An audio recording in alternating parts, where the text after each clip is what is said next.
probably thinking like, what the fuck is this? This is exactly what it should be. Banter and awesomeness. Fair enough. And there. Now I'm on my Yeti. Brandon's on Chad's audio. You're gonna have a really bad time, sir. It never actually is a bad time, by the way. Welcome everybody. Let's see. Thanks for ruining the end of the song, Chad. That was awesome. We got a good one here. Everyone. On the docket for today's show.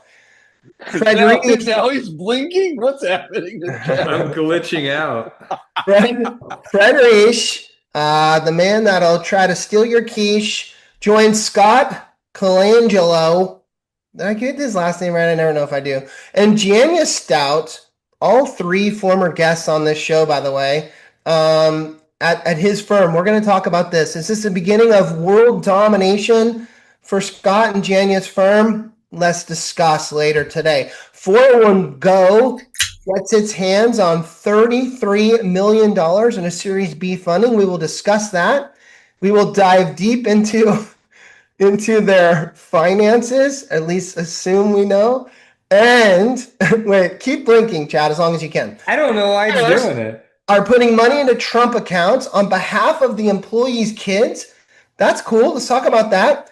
And then the best name in 401k, Manulife John Hancock Retirement. God, it rolls off the tongue.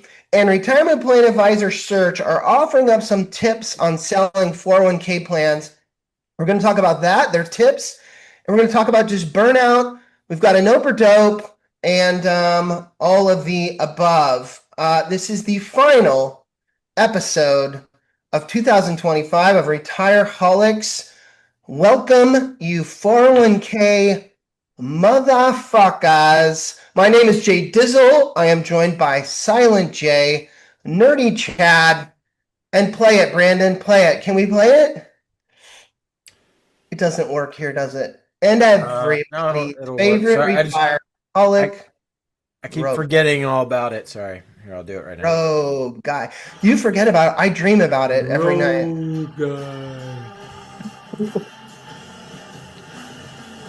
There he is. There he is, everybody. There he is. Okay, I know a lot of you are here to see Dr. Tim Natty and the Savannah Bananas. But he had, in his words, in his representative words, a tragic personal situation. So in all seriousness, in the bigger scheme of things, let's keep him in our prayers. He's a great dude. I had several kind of workup calls to this.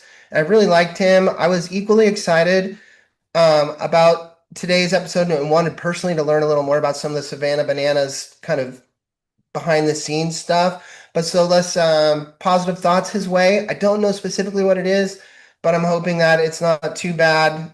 So I will refrain from ripping on him as I do many guests that fail to show up. He had a real situation here. But don't fret, my 401k people. Don't look so down, Rogue Guy. It's okay, because we're going to have a dope show. It's the last one of the year, so let's bring it. Full energy, full commitment. Brandon, all the best shows start with the Wheel of Ice. It's got to be all of us, right? Just to wrap up the year. Today. I'm hoping it's going to be rough. Coach was wearing a banana hammock just for the show. Hey, Chad. I'm pretty sure that's Chad. Brandon's graphics are matching Chad's graphics today. And his audio too, so you guys can't just give me shit. Where is Brandon right now? Is he somewhere different? What's he doing? What's going on? I don't know. I don't think so. But I blew it in the intro. Yeah, lost our whole banner. There we go. I blew it in the intro. I was going to introduce Chad as like of disappearing Chad or camera. What do you call what's happening to him? Glitching Chad. Let's get right to it. I think this is really why Dr. Natty decided to bail on us. He just knew the quality was going to be lackluster. What is happening right now? This is It's not lackluster. I'm glad that Chad he is not got glitching diarrhea right now. and couldn't make it today. Never mind. Brandon, can we do headlines? Can we get going? Thank you.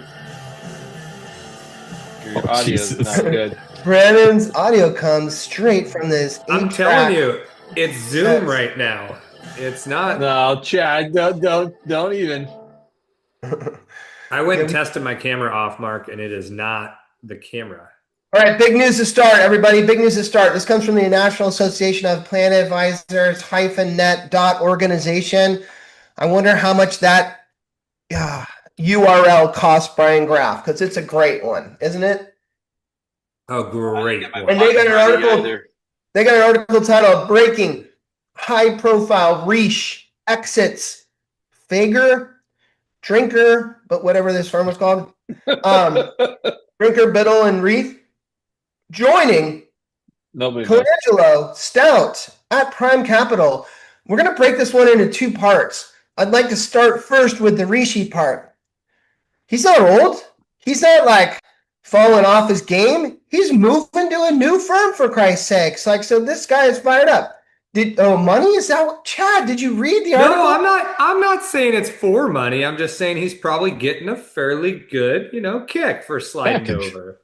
If you read it, his new role is very interesting. It seems like he's very much can play all different kinds of positions. Do you know who his boss is? Does he have one? Is it Yes, it President Trump? Who's Fred Risha's boss is Jana Stout. Believe it, people. Oh, really? That's my breaking news from this fun right now. Didn't know that. Hey, that'd be a pretty good boss to have. I'm texting Jana tonight, giving her some examples of things she can throw at him on Monday morning as his boss. It looks like he's going to play this kind of educator role, maybe even helping with like high-level plan sponsors in terms of going over fiduciary things. He made some comments in the article that because the fiduciary rule kind of got killed, that almost his current gig was less sexy. These are my words, not his. And that it would be fun to go into this kind of more education, kind of helpful type of role. He may work with younger, newer advisors there to kind of bring them up to speed on things.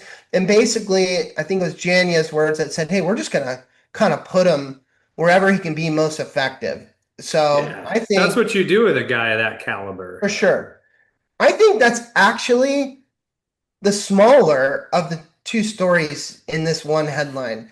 To me, I have finally taken notice of Prime Capital and Scott and what they're doing. He snagged Mickey, brought her in there. He snagged Jana and put her in this massive leadership role. I believe she's president of all retirement plans.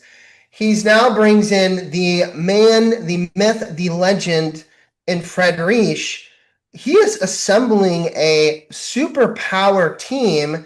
And I am saying to you guys, could he not be the new soup du jour, the fucking world domination of 401k plans? Are we about to watch Prime Capital start shitting on One Digital and SRP and all these other firms and taking over?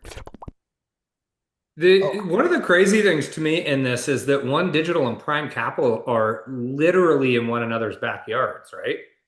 One Digital is based out of Kansas City. Prime Capital's Overland Park. Like, they're competing for the same people, both locally national and across the country. That's what I mean. Yeah, they're national. But it's cool to see Kansas City kind of growing up as well as a kind of a financial mecca in the advisor. All right, registered investment advisor space. Check swing. No, that was a check swing, Mark. No, you said two letters of the three. I mean, he's the umpire here, so you got to go with. Fuck, now I'm starting to glitch. That is super. Are you really? I just saw one or two. That's super true, Chad, and that's a great kind of sideline there. I've kind of always known that whole area is really kind of popping off. But now, wow, let's see what happens with Prime Capital. And let me say this from an actual really nice standpoint. And you comment on this. I do love. When I first saw Scott, he seemed to me more like your atypical kind of smuggy business leader, maybe. He just looks like a fancy kind of guy that makes a lot of money and does well. I've gotten to know him more over the last decade, and he's definitely not that. But he seems to really see value in putting together a team of really special people. And I think that's what the smart entrepreneurs do is they find the best people to put in these key positions and let them run with it. So it's really motivated me. Would you think like go back a few years and think like that this collection of people would ever be partnered together? No. We kind of always look at No. everybody as, hey, that's the person there and Fred's over here. To have the foresight to say, what if I just avengered this bad boy and brought us all together and made this kick-ass thing, right? I mean, so good on him. That's the hell of an idea. And let's be honest, we probably would have laughed him if he told us that's what he was going to do. Like, yeah, no freaking way. And he's pulling it off. So here's my thing is you think about like Mount Rushmore, you know, you got Janya up there, you got Fred up there, like who's next? And so I'm already thinking like the third person's probably going to be JD Carlson. So Yeah, now I'm excited to see when Plan Design is part of Prime Capital, how, you know, who is the first one on the chopping block, and that's probably me. So he's been calling me for all these roles. I've just turned them down. Yeah. What I'm learning from him, Roby, is that I should follow suit. And it would be key to me and my company to put the best people. Well, I feel like you already have. I mean, look at this. So if anyone out there, I'm looking to do a full revamp of my sales team for 2026. You can send your applications to info at retire. Do we need to resubmit applications as well? Will be your first hire, right? Nate Moody, Grant Ellis. I'm going to assemble the team of all teams. I'm kidding. I love you guys. Hey, do you know, JD, is Prime Capital getting outside money to get some of these people to come over? I don't know that. I think Scott Colangelo just opened up his vault that, you know, like Scrooge McDuck dives into of all the gold coins and just decided to hand out a few of them. My guess would be, Chad, that without any real knowledge, that it's probably not in the traditional sense that we think of it, like venture capital or private equity, but I'm sure he has like bank relationships, finance relationships, can go get the lending he needs to do, if he even needs it, to bring on people. Yeah. But I do not think he's got that type of backing, which, Chad, you're so smart. I would love to know. Oh, sorry, go ahead. No, I was going to say, what a great transition to our next topic. But go ahead, Justin. Fuck that all up. Oh, no. You're welcome. I always do that, right? No, I would really like to know what his pitch is to those. I mean, these juggernauts. Like, how do you get them to leave where they were so successful? Use so much money. That's what he says. It's got to be right. Janya already got her payday. I mean, she crushed. She was the She $3 billion owes woman. JD $1 billion, dude. She got her payday. She's looking for something more. I think she's looking to continue to impact. Tony said it. Equity. See, I totally disagree with you. As usual, Chad, I totally disagree with you here. I think Fred and Mickey did it based on just good, wholesome emotion to do something fun and good. And I think Janya's deal was far more monetary. I would think she came with a big ticket and has big hopes and dreams. I actually posted online that I was more interested in Scott's world domination, and he commented on my comment and said, it's actually Janya that's got plans for world domination as his president. And so I was like, okay, little insight here. But let's transition to the ones I love talking about these. The next headline is it comes to you from 401k Specialist magazine and the good people over there. Mr. Brian Anderson wrote this one, and it's titled 401 Go raises $33 million in Series B funding to expand advisor and embedded partner ecosystem. Come on, Brian. You're in the journalist game. You can shrink those titles down a little bit. We don't need you to write the article in the title. Make it spicy, make it interesting, then we'll click on it. We'll learn more. Okay, JD, here's a little exercise. Take that title and make it spicy. Go. 401k raises $33 million. Bitches. All right. What I like about these is I like to pick apart these companies' finances without really knowing anything about them. And why I get motivated to do that here is, okay, Someone wants to give them $33 million. I think their first round, they got like $12 million or something. So we're talking about, I don't know, pushing up towards 50 million being invested in this company. And so, and by the way, I have nothing against the 401 Go guys. I've talked a lot of shit on human interest guideline. We all have Samson here. And so I don't really feel that way about 401 Go. Maybe I should, but we actually had their founder on our show. If you guys remember, it was a kind of live recording we did, and I thought he was a cool guy, and so yada yada. So I'm not trying to like take a stab at them, but here we go. Who are they? They have just over 5,000 plans or customers, 50,000 participants, and $1 billion in assets. So don't worry about doing the math. I did the math for you. That's about 10 participants per plan on average, and those plans average about $200,000 in assets. So, very small micro market type plans. They have several fee schedules as I attempt to figure out how much money they're making. They've got kind of cheaper ones, more expensive ones. I'm going to go with the middle one that I really think is the bread and butter. It's called Go Plus. And this is the non-solo K, non-200 plus person plan, because clearly they don't have a lot of 200 plus person plans, being as I just mentioned, they're on average 10. It says $2 to $7 per participant, 30 basis points in a wrap fee, a $500 one-time fee, and then $139 per month. I'll just fast forward you all to the end of this story. I'm thinking they're somewhere around and I think this is generous, like $12 million in annual revenue on these 5,000 plans. I could round it up to 15 if I was really honest with everyone here. I think it's probably less than that. When I tried to figure out what their payroll looks like how many employees they have, the only way I could figure that out was on LinkedIn. I don't know how accurate that is. It had about 92 people kind of associated with them. So let's assume it's like 100 employees or something. So maybe their overhead is like 10 mil.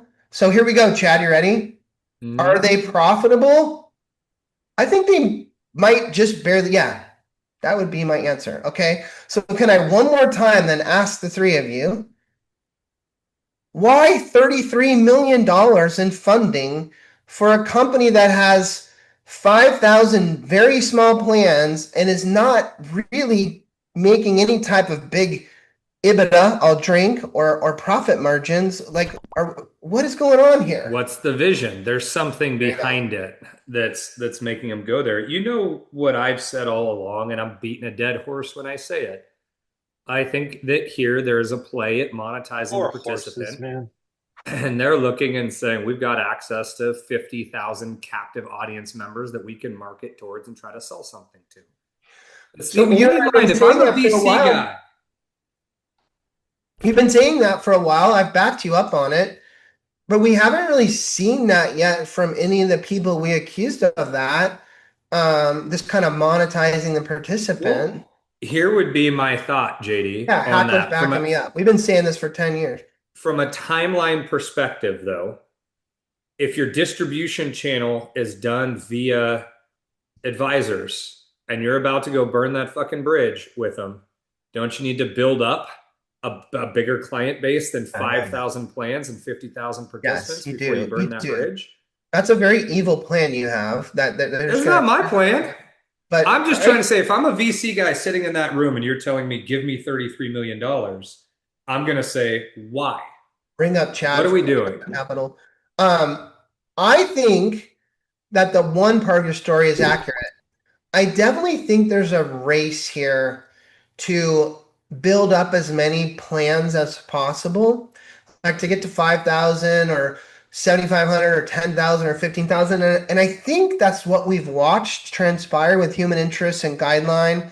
And so I think 401 Go is like a mini version of that. And now here's my problem with this. And I wonder if anyone agrees with me. Fixed it. Why? I'm going to go to you, Mark. Why do you think 401 Go has been able to get 5,000 plans over this, what we'll call fairly short period of time? think they have. Why have they gotten to 5,000 plans? Is it their service model? Is it the catchy name, or is No, it the schedule? well, I think it's been guided a lot by the state-run plans being such a thing. Like that's a huge proponent of this, but I think it's the pitch of setting up a plan in 15 minutes. I think that has been a giant selling point for them to leverage and gain and win plans for that.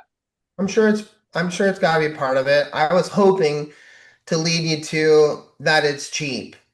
Yep. So when I was looking at it, I was like, okay, wow, they're not making that much per plan. If you took their numbers and you showed them to Voya or Empower or whomever, they would throw up on themselves and be like, okay, well, we can't survive off that revenue.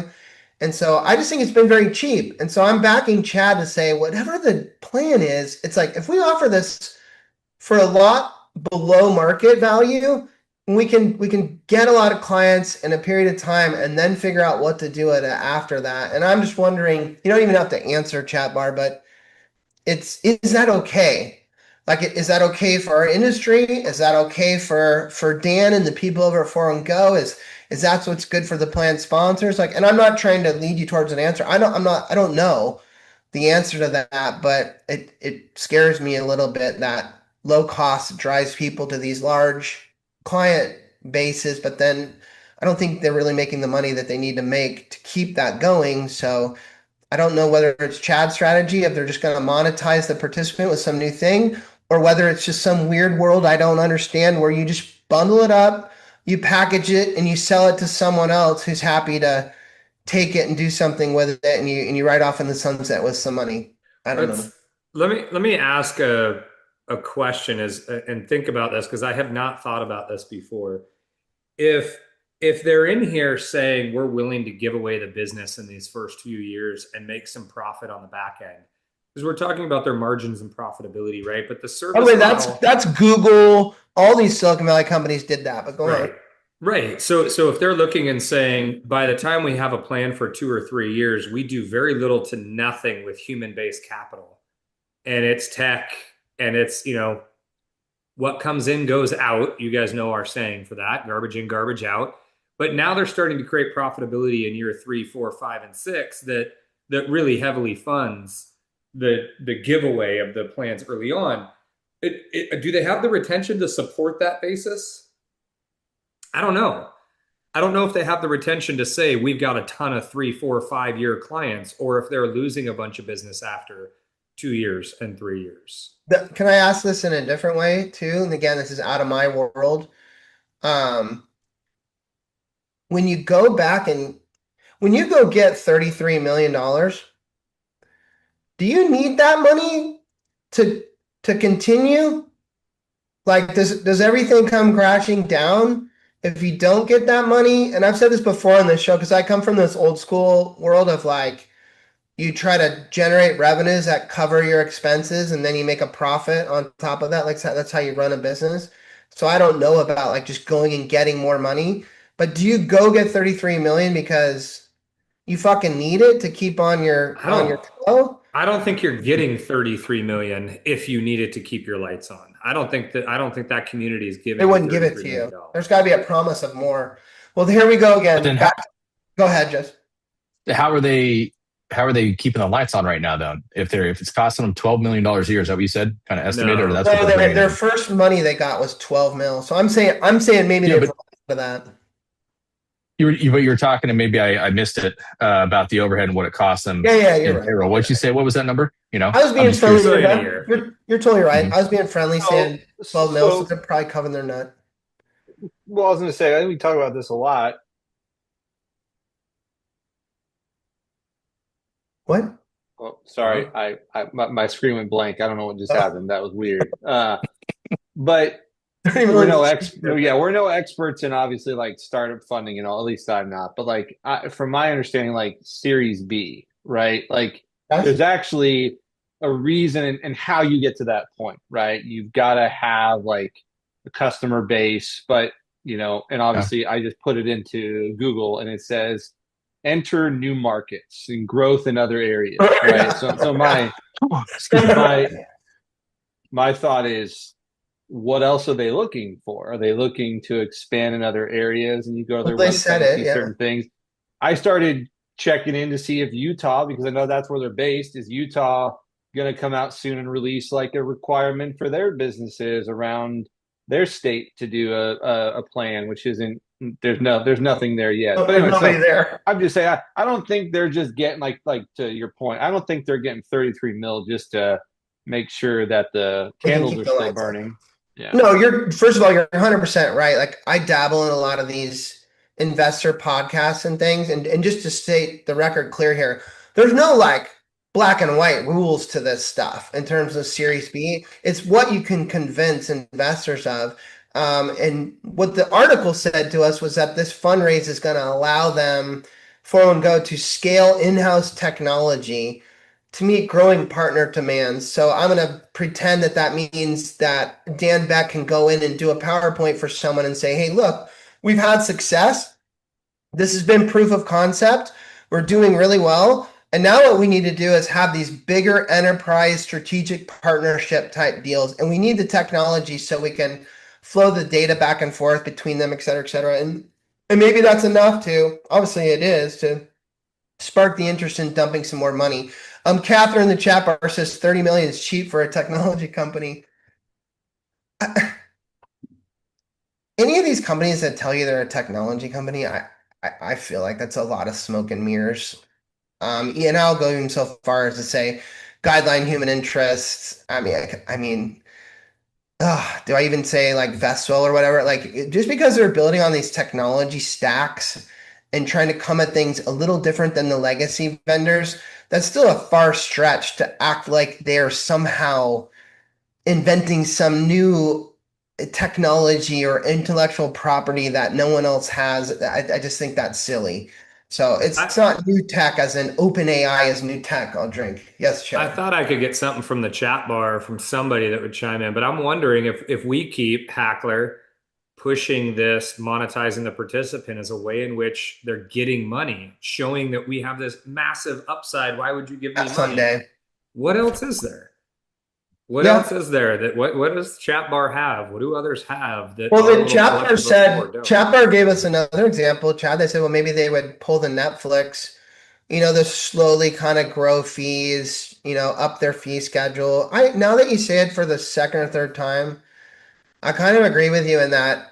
Remember when I used to tell you that I think Guideline Investor got all their money because when they went into those presentations, the investors felt like they could get into a market that they could never get into before. Like Yeah. it was always dominated by John Pierce Morgan and Fidelity and these massive companies. We could even go Manulife and Empower and what have you, Principal. And it's like for new people and new investors to get into that Wall Street industry is really exciting and sexy. And so to your point, Chad, if they can show that proof of concept, like look what's happening.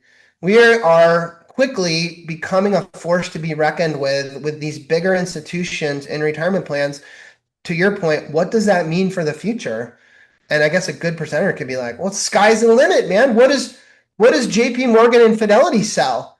They sell A, B, C, D. We could sell all those things, No, yeah, those other ones can't be, Robbie, right? No. All right. You just string together a bunch of letters, I get really excited. Let's play a game. Once upon a time, there was a game. Could we also just real quick? We're at halftime of our show. Just for anyone who's joined and expected to see some Savannah Banana dude, he's not here. He was here. He was here. If you just joined us, he was here. He was phenomenal. We all asked him a lot of great questions. We learned a lot about Savannah Bananas. So you missed out. Check out the recorded version. He really Savannah'd that banana.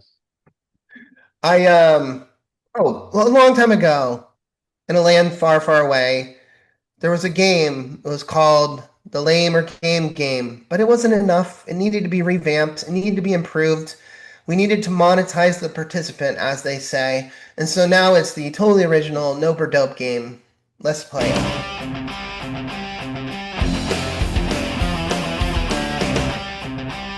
Yeah, just go back to being glitchy, dude. I don't like looking at this cartoon guy. It reminds me of playing Oh, the Nintendo Wii with those little Mii people. Like, no. You guys can't even Right. tell when I'm drinking or doing anything. This is awesome. no, I might not even be no. sitting at my desk anymore. Roby, You're actually Roby, pissing me off. Roby, I think this is the new 2026 look. Chad is cartoon for the whole year. That's just him. That's our new character. Yeah, I hope you freeze right there. Oh, damn it. Okay, everyone, let me explain to you how this game works. It's a totally original no dope game. I'm gonna put something out there that's kind of pop culture or just general life. I'm gonna ask my fellow castmates here whether they're nope or dope on it and why. The first one, I'm gonna go straight to you, Justin, because you're my favorite.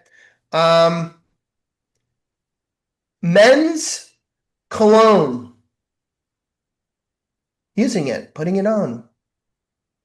Yeah, I'm impartial to it. Damn, I'm sorry. Terrible answer. But I guess I would say nope for me, but it's, a lot of people wear it. It smells good. You do not. No, not really. There must be a reason why you don't. The aroma I emit, it's already, never mind, that's terrible. I can't even say that with a straight face. You have if you're going sexy out, stuff. if you're going out to a nice night and throwing a little splash, totally cool. But people who drown themselves in it on an everyday basis, walking out the door, no. Ooh, I might be a victim of that sometimes. Chad, do you have cologne? How many I do. types? And do you use them on the regular? So here's the problem. I'm dope. I have one bottle. I've had it for too long, but it is now there's enough liquid in it that I can travel with it on my carry-on. So I like it that way because before it was too big to carry on. What a nerdy Chad answer. That's the most nerdy. And Rogue Guy, I'm so against you right now. I am loving the cartoon. I'm literally looking into its eyes right now, and I love it. After the dad joke, look at it. Wow. Yeah. Roby, do you have cologne? Do you use First it? off, that was not a dad joke. That was a serious comment from Chad. Okay, let's just be Damn honest. right. That's the best dad joke. First off, I didn't know that you could have a thing that had more liquid available, but only have the ounce limit. Dude, come on. Anyways, so yeah, if you're asking me, okay, here's my issue with cologne is that it seems pretentious and it's expensive and the commercials, the Johnny Depp commercial where I'm a fucking mountain lion just hanging out with him. No, dude, you're gonna die. Okay. Mountain lions are like the great white sharks of the land. You don't mess with them. All right. So, hey, Johnny Depp, go fuck yourself. Also, that bottle is probably this much liquid and probably cost $130. Which JD, I know, I get it. That's not a lot of money for you. Yeah. I personally would never spend that much money on cologne. So here's my way around that, since I'm a cheap, frugal guy, is I buy my cologne from a shitty store, like your Marshalls or Ross, because it's $12 for whatever it is. But yeah, I use it because I don't want to smell like shit. Justin, what? He said he doesn't want to smell like, and I said, Justin. Oh, right. Fuck. Brandon said it best. Deodorants smell so good these days. And that's all you need. I don't like a lot of scent, Dude, what are you talking? I can't. Doesn't anybody sweat? You sweat from there, but I sweat everywhere. So I gotta cover that up somewhere. All right. I definitely get it almost as much pleasure from the Axe kind of spray under my arm as I do a little douse of cologne. It'll come as no surprise to everyone. I do both every morning, even if I'm just coming down into my office, I'm not going to see anyone. I just put a little on, and all my cologne comes from all of the brands you would expect them to come from. Oh, hold on. You're still using Axe body spray? I don't like the speed stick anymore. I like the keep the can in the drawer for an emergency, Mark. It's vibrant. Oh my god, dude! Talk about 2001 needs their fucking Axe body spray back. No way, dude. They still sell that? Yeah, they do, and all the different. I was about to say flavors, but don't get me wrong. I used to use that religiously, but not anymore. The heir to the throne just says because you don't take showers. That's not true. I take a lot of showers these days. All right, let's move on. Yeah, we'll go with this one. I got a list. I just jot these down, people in my life. I put them in a little notepad, and then I just try to find the good ones. We're gonna go to Robe Guy first because he seems opinionated tonight. I know he likes rap music, so country I music. do. Country music. It comes no shock to anyone out there, but I've been listening to a lot of country music lately. How do you feel about this shit? I don't like it. I don't Don't. like it, but I think it has more to do with like sometimes the way things happen in your past, they obviously impact how you are going forward. So when I was younger, I had preferences in music. I liked a lot of different music, but my sister loved country music. And I was younger by like 2 years. So she always got to pick all the music. So when we would go on family trips where music would be on, she would always be picking and playing like Alan Jackson and George Strait and all these country artists that I know are a big deal. I know people like them. It was forced down my throat, and I think I have an adverse reaction to country music. And I can't get into it. I don't like it. Some of the newer stuff that's like Morgan Wallen, that's poppy. Some of these guys are trying to bring Yes. hip hop into it. I don't agree. That's not country to me. When you say country music, I'm talking about legit country Going to the music, big D, and I don't don't like mean it. Dallas. That kind of country music. Yeah, like bluegrass and I can't fucking- believe what the judge ain't tell us. I got the Jeep. She got the 2-bedroom mortgages due side of my blue palace. That's rap country right there. I love the fucking cartoon. What? I'm falling in I'm love not with sure rap what Chad's country? saying, but Chad has the confidence to say all of this because he's not his real self. That's a good point. So, Yeah. When he laughs, his thing laughs. Uh, His fucking thing laughs. Chad, I'll tell you, here's what I want your good Midwestern opinion on. When I listen to country music, I hear about like family and God and like grandparents and like, Multi-generational living. yeah, just like the good things in life, and it makes me feel good. It swells my heart. Tell me you're for this. myself on accident. I am. I'm dope. I'm dope on country music. But there is a flip side, JD. You also get dug my keys into the side. It was four-wheel Yes. pickup. Yeah, like you get some gnarly breakup. Four-wheel music drive. in that shit. That's a little Carrie Underwood Quote it, reference. say it right. Yeah, it 20 is. You're right. cigarettes, I'm digging it. Morgan Wallen, unlike Roby, I love the rap / country. It's not country music. That's all I'm saying. It's not country music. Okay. Got a point. With Morgan Wallen spinning on it, it is. Justin, solve this argument. Mark's right. So it depends. Yes, today's country, that is country, but it depends on what generation you're from. Like I grew up on 90s country. Country was the only thing I listened to when I was 12 years old, or until I was 12 years old. So I like all John, like George Strait and fucking George Strait, freaking Brooks and Dunn, Reba, freaking Garth, all those guys. But that's also not country to what it was back, in the 70s, 80s either. Yeah. And so I think it depends on the generation. Well, this is a good lesson for life, everyone. Whether you're nope or dope on it, doesn't matter what other people think. It matters what you think. And if you're dope on it, then you just keep doing you. The last one, and this one came up on a whim today. So we're going to go straight to Chad on this one, everyone. Chadwick, Hobby Lobby, the store. Oh, man. Today was my first trip in, and I am dope. That place is awesome. I mean, I only bought a picture frame, but that was hard. It's like walking into Target. I looked around. I'm like, I could use that. How long did you spend in there? Well, I had to wait for a picture frame to be made. So it was That's not what I asked. 20 minutes, maybe 20 minutes. Yeah, it's a little bit less than I thought you were going to say. I didn't have a window. I had to get back for the show. So for the audience to know, we have a Retireholics group chat going on. Please read what he said. And we were talking about our guests not being able to show up last minute, like an hour before the show. They told us they couldn't show up. And Chad texted to the wrong group chat and said something like, God, I love this store. I don't feel like I could ever leave it. There's just so many great things here. And Justin and I started responding to him like, I know, right? It's awesome. All kinds of cute things. Cute lots of full-length mirrors. God, Hobby Lobby. Can you just see him now? Can you just picture him in his little cartoon suit and his little cartoon head walking through Hobby Lobby? All right, let's go to the next subject. Here we go. Manulife, John Hancock retirement. God, so good, right off the tongue. And retirement plan advisor search.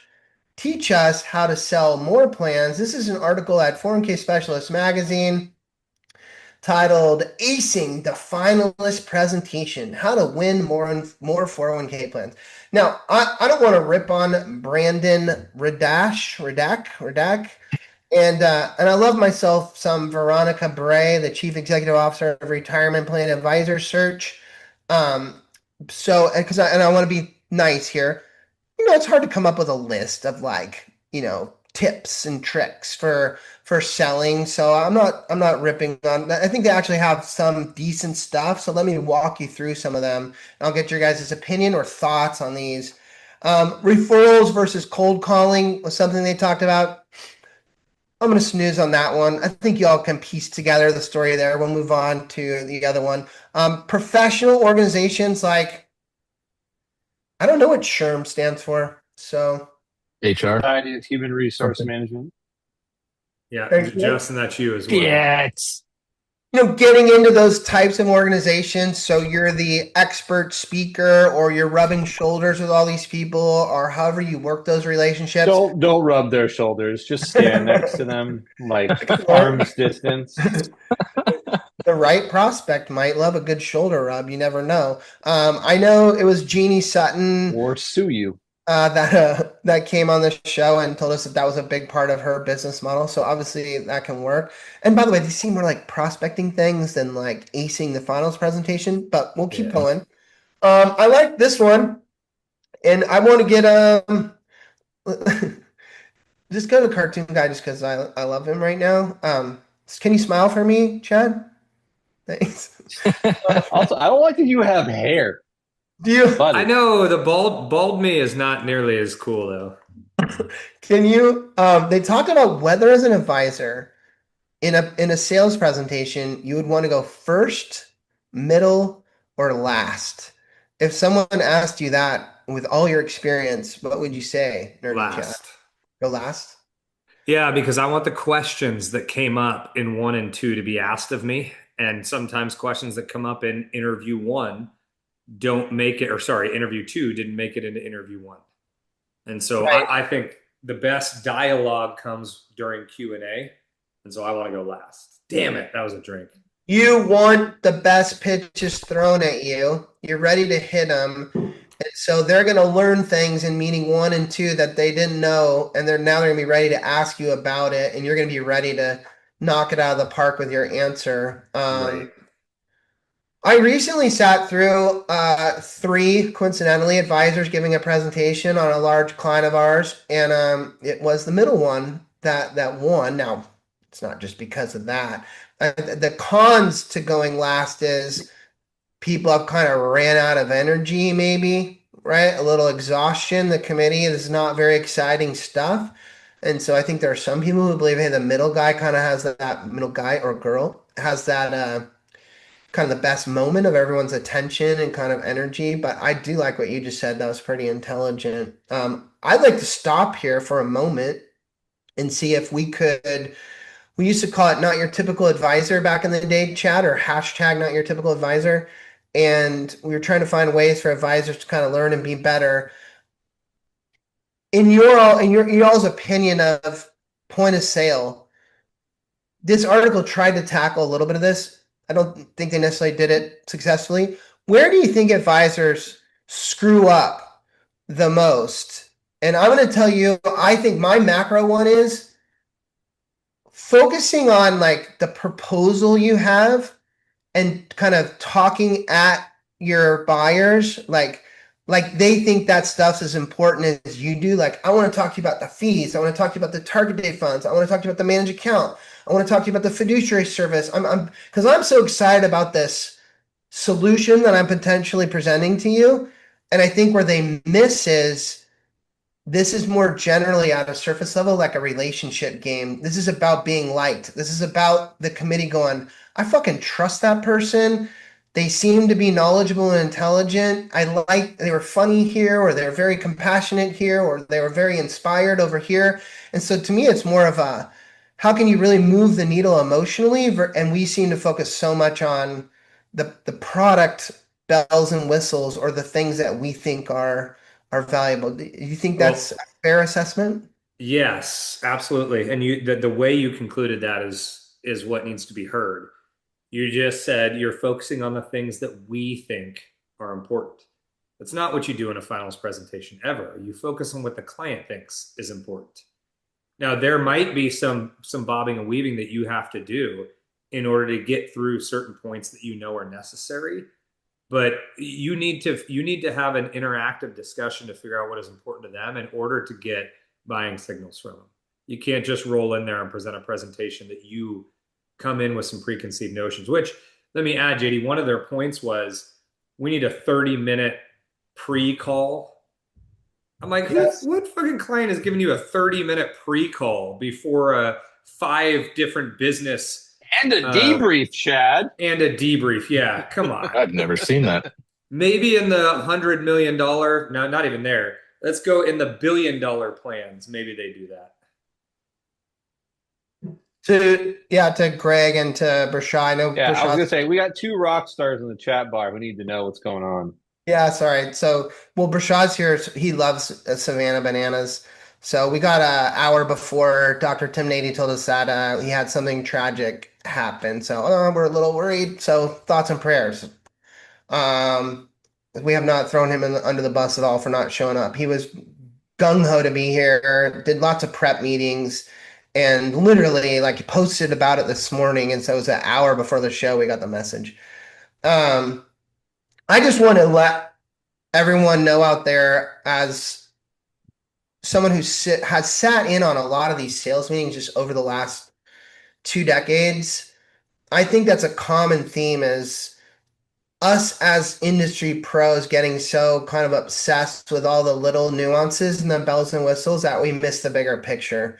And that the reality is that when you think, I'm being extreme here, but like when you think a target date fund has a really cool glide path, I know you probably don't do that, but I'm exaggerating, and you think that that's really neat, like your prospects really don't give a fuck about that shit. Well, they might. They might. The point is you have to figure that out. Fair enough. Most of them don't, and if you're going to present it, you got to find a better way to go about it. And so here would be my next kind of advice for everyone. Little Chad Nuggets moment is, like, you need to work on this stuff a little bit. I'm also very shocked by a lot of people feeling very uncomfortable or not confident or slightly awkward or disjointed in a point of sale. Like, come on, people, this is what you do. Like, you need to be good at that. And the best way for you to be good at that is to like practice it and have kind of a sequence of events in your head of how it's going to work out, like an agenda.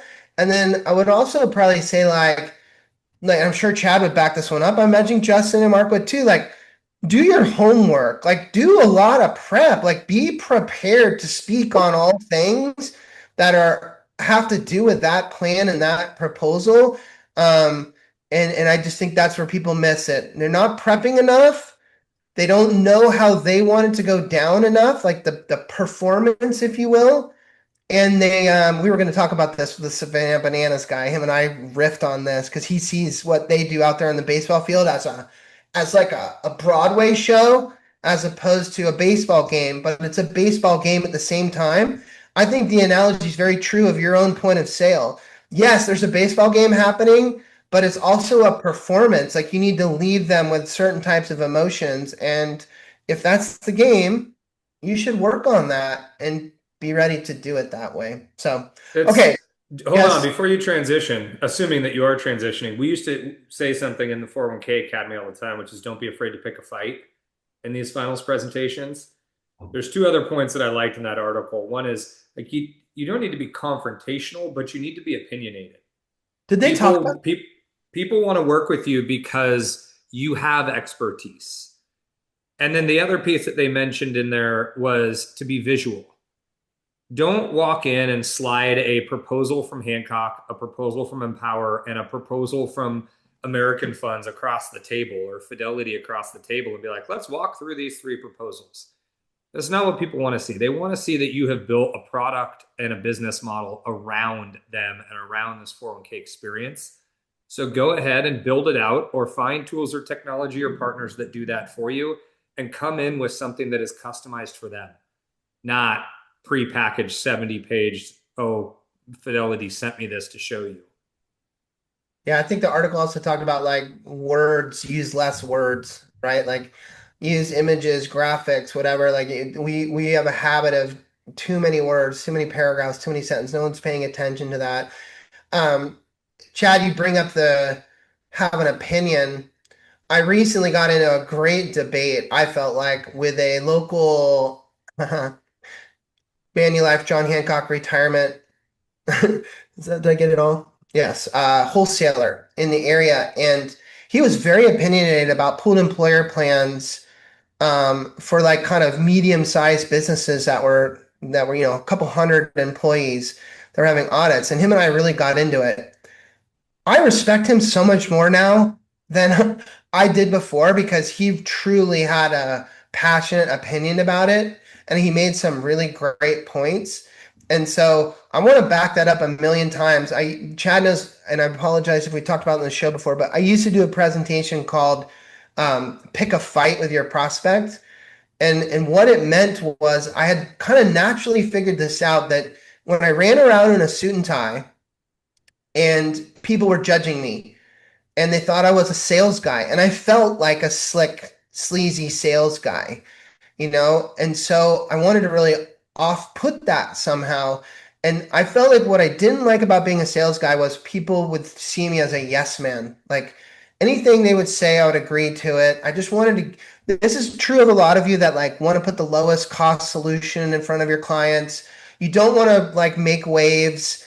You want to try to find the path of least resistance to sell a plan. And I'm telling you that that is not the right approach.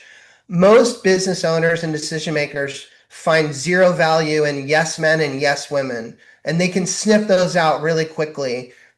If you challenge them on something, and you don't have to force it, but if you can find something, especially in your niche of your industry, where you're saying to them, no, you are wrong, I am right because I live, breathe, and sleep this stuff, and this is why you're wrong and I'm right.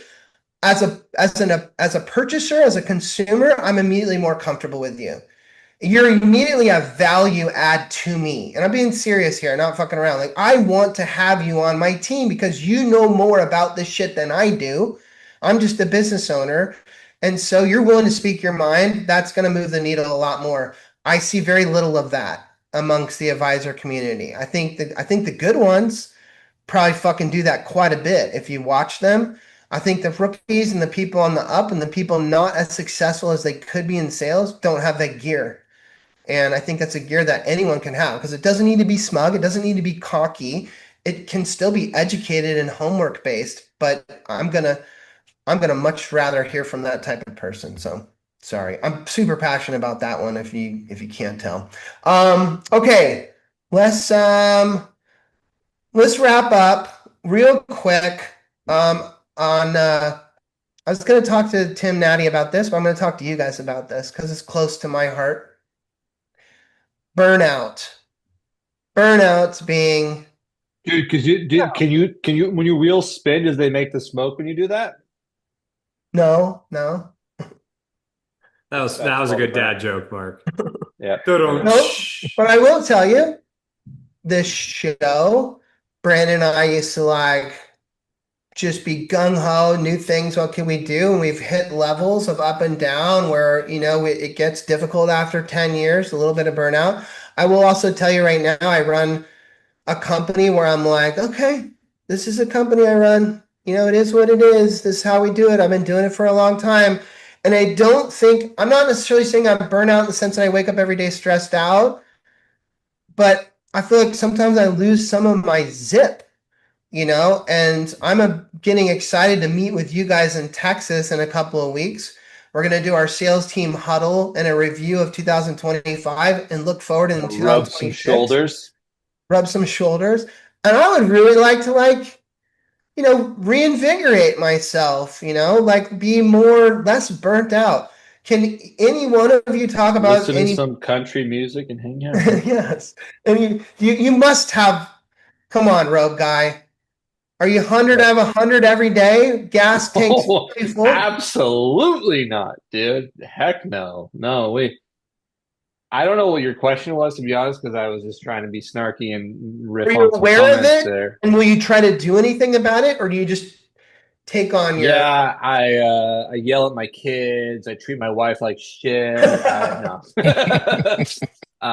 No, I absolutely have those moments. And how do I deal with it? I don't. I'm horrible with that kind of stuff. Instead, I beat myself up about things, and then I try to regroup and I try to make it better, and I work through it. And it's not the right way to go about it. I'm learning through just having certain outlets to deal with that kind of stuff. But yeah, I mean, I've been with PDC, man, so good, so long, for almost 15 years now, and not a day goes by that I just don't do this. Do you think that the burnout could be, and I don't want to put words in your mouth, so you can say no if that's the case, but can it be part just like the same things over and over again? So kind of like the hamster wheel? A variety of things. I think it can be like having an inbox full that you can't get ahead of. It could be a certain situation or client that's just got on your mind because it's a negative situation and things are going on that you can't control, or it's just the fact that you're in a hamster wheel. So I think it can be a number of different things, but I think we're all human. I think everybody can go through that. I guess I want to know, Justin, to you, if you were thinking about this logically, do you battle burnout by trying to change the motion of the hamster wheel, or I mean, what do you do, or do you just look at it? I think you have to change your perspective for sure, because especially with what we do, you get the same shit all the time, right? And it's a grind, and you get tired of it, but you got to do it, and you got to recreate yourself or recreate your vision. I think it depends on the person, the individual, and if they're a very driven individual or whatnot, or if you're like me and you get distracted easily or bored easily, you got to keep reinventing things to reinvigorate yourself and get motivated for it again. It's not an easy thing. I would say certain people experience it harsher than others, and some have no problem with it.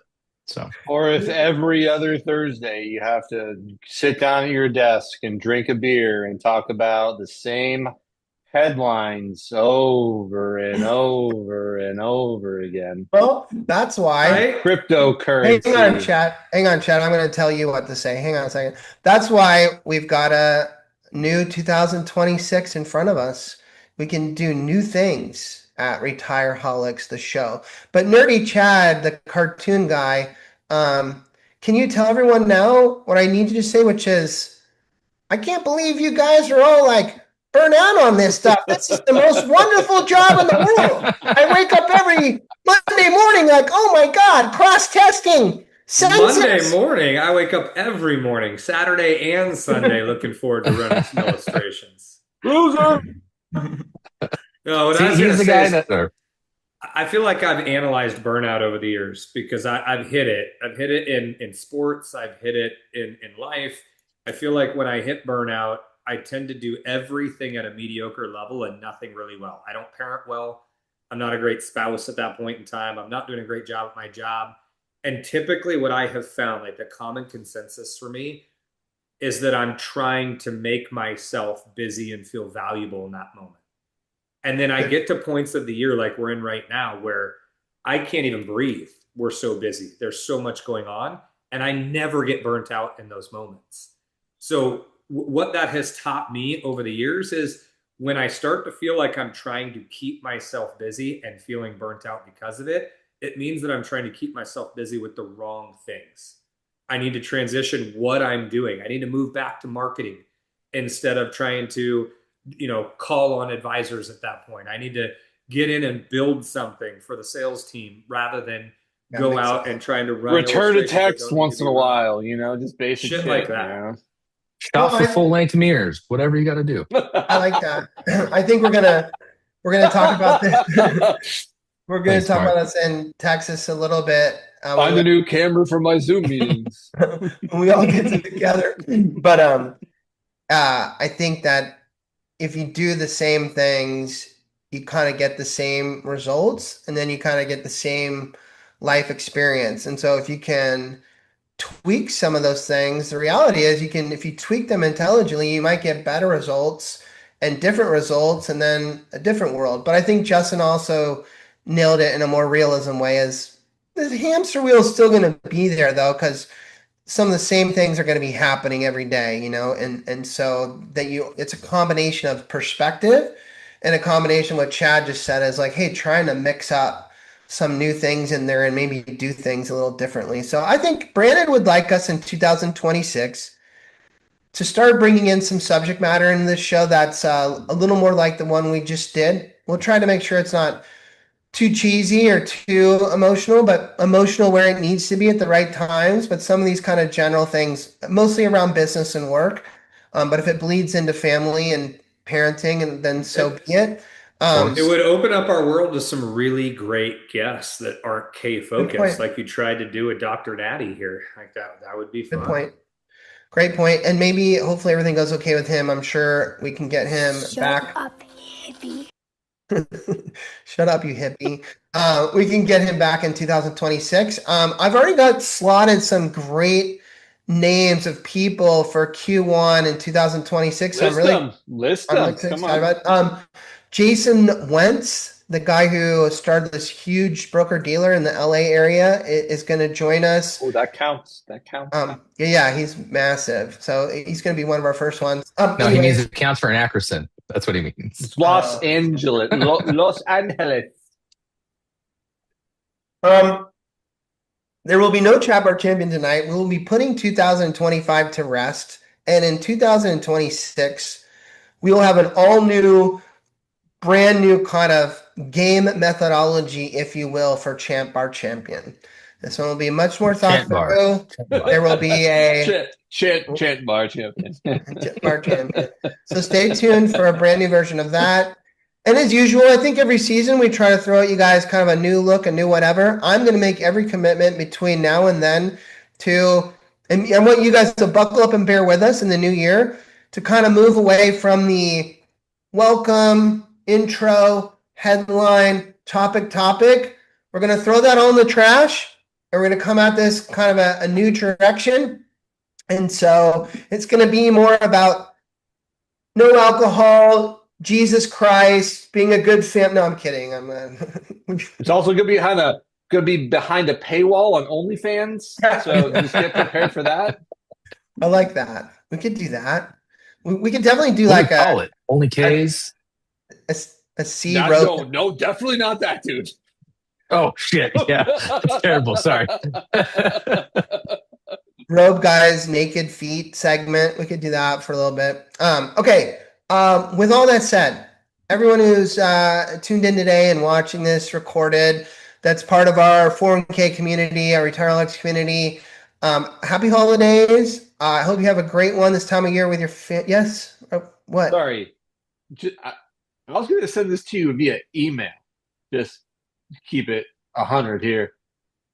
So January 1st is a Thursday, but that's a holiday. Is that our first show next year? I didn't catch it. That's not what I've been looking at all year. I thought it was like Can you give the people an update on our schedule? And first. Also by people, I mean the people who are on the show as well? Oh God, no, we can't. Whatever your answer is, I won't be here. So no, that's a holiday. Yeah, it'll be the 8th. It'll be the 8th and the 22nd for month one. We'll throw it out there. Deal. 8th, and then we'll do 8th, and then skip a week and do the next one. We'll do that, and then we'll reboot for the next month. We'll see. Okay. 0 people there. We need to do Yes, Chad. I was gonna say we need to do a quick Retireholics appearance when we're in Texas together. Yeah, but we're going to. We have a show there. Yeah, we have a show while we're there. Oh, that is. Oh wait, no, but he just moved it. He just moved it. Yeah, no, we got to have the show there, man. All right, so cancel. No, but that aligns with us being there. Yeah, it does. No, he said 8th and 26th. We're 13th and 16th, dude. We'll figure that out. I think we might do a live stream on the 15th. We go old school on a couch. Yeah. or a horseback. Okay, Rub on each other's shoulders. I wanted to have a real moment with everyone before they take off. That it's the end of the year. You spent another year with us. We not very much appreciate it. We love it. Thank you. That's awesome that you come here every other week and do 401k stuff with us. Also, kind of weird. Just to be honest. Yeah, kind of weird. Yeah, but weirdos. We're super stoked that you continue to do that and be a part of our 401k family all of these years. That was our 10th year doing this shit. We hope to bring something fresh for you next year. Obviously, I'll see you guys after the holidays for our little sales team huddle in Texas. And don't touch your face, ding dong. Yeah, good ending.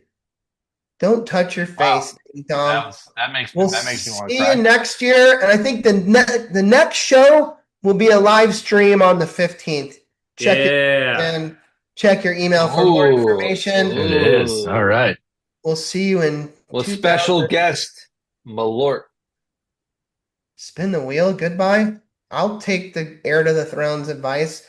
Brandon, spin us out. Play a song. I like this. And Tristan, you're in trouble, buddy. You're grounded. Yes. Oh. Chad. All right. I had to go get another one. Go Yes, get you it. do. We will wait. No, Justin, don't do it. You gotta wait. Dude, I gotta go. I got a game in 23 minutes. Hey. You're fine. It'll take Chad 8 minutes to go upstairs to his 3-story mansion. Tristan and I talked. Night event in Texas. Poker. Oh, yes. Like at your house poker? Yep. Great, because I got a really good poker face because I hide everything so well. We'll provide your cash to start, and we're all in. What? That was a pun, but no, never mind. Love you guys. All right, Brandon, play some music. Love you, everyone. See you next time. Peace out. Peace out.